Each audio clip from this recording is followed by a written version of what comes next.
యుద్ధం నేపథ్యంలో కమర్షియల్ గ్యాస్కి తీవ్ర కొరత ఏర్పడే పరిస్థితులు కనిపిస్తుండటంతో Andhra Pradesh hotels association, star hotels association emergency meeting జరిగింది.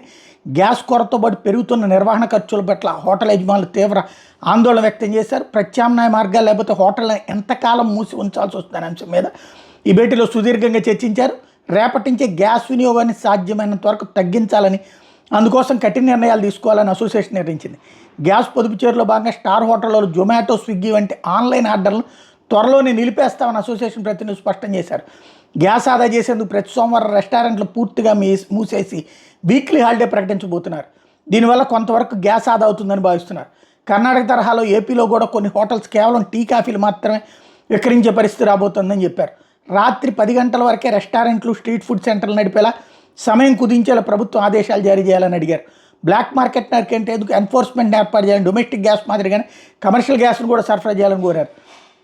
ఈ మేరకు ముఖ్యమంత్రి చంద్రబాబు మంత్రి నాదెళ్ల మనోహర్ను కలిసి వింతపత్రాలు అందజేస్తామన్నటువంటి విషయాన్ని ప్రకటించారు.